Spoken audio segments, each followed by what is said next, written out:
to share a major new commitment announcement from JP Morgan Chase.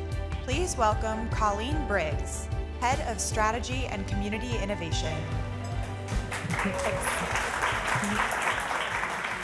Thank you to Aspen and to MasterCard for hosting this discussion and for your leadership on promoting inclusive growth.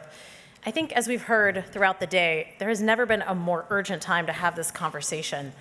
We continue to see the consequences that deep social divisions and the widening disparities are having all over the world. And we know that governments and charities alone can't tackle these issues. It takes companies like JP Morgan stepping up and playing more of a leadership role in tackling these issues. Not just because it fulfills a goal of some noble goal of trying to be a good corporate citizen, but actually because we have found it is a business imperative. The success of our business relies on the success of our communities. And yet, despite a growing economy, workers are working harder and unable to get ahead. And as we just heard from the last panel, we continue to find that economic opportunity is deeply rooted in place. Where you live essentially determines how you live. Your zip code is a larger determinant of your health and life outcomes than your genetic code.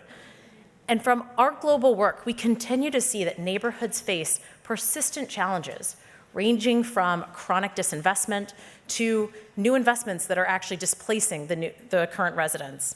So I'm excited to announce two announcements today that we hope contribute to tackling some of these issues. The first is that we're providing $33 million to support neighborhood and inclusive development projects in 7 communities across the US. It ranges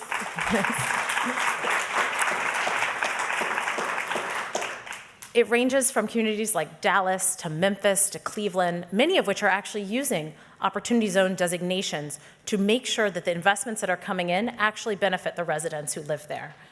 And solutions that they're piloting range from affordable housing projects to new ways of promoting small business growth to ensuring that workers get in-demand jobs to actually get a living wage.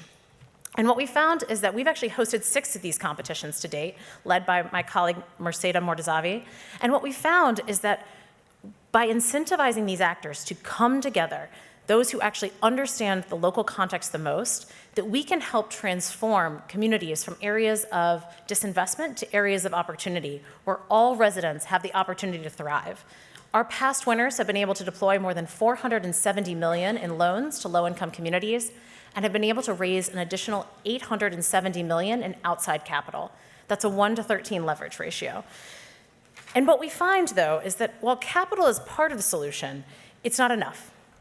We also have to use our data, our platform, and importantly, our voice to address the systems and the structures that continually hold people behind, especially specific populations that we continue to see don't get their fair shot. Which is why I'm excited to also announce the creation of the JP Morgan Chase Policy Center, a new initiative that seeks to promote public policy solutions that promote economic opportunity for everyone. And our first policy priority is tackling an issue that we see as a pervasive issue in all of our communities. Specifically, how do we ensure that people with a criminal background get a second chance? So part of this, there are 3 parts to this announcement. The first is that we are advancing policy solutions that we think can lower the barriers to employment for people with a criminal background. It includes changes like reforming the financial services hiring rules to reforming the fees and fines of our justice system. The second is that we are improving our own hiring practices to make it easier for people with a criminal background to access, apply for, and actually gain employment at our firm.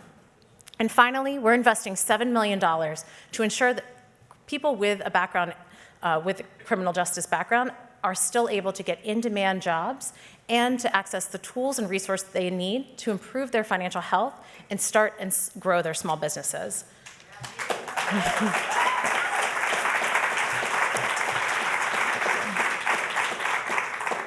So these are just modest examples of the role that businesses can and should play to ensure the system works for everyone. It's a responsibility that JP Morgan Chase has embraced, and we're encouraged to see other companies do the same. Because we know when the communities do well, it's good for our shareholders and it's good for businesses. And the challenges we see require greater action and greater leadership.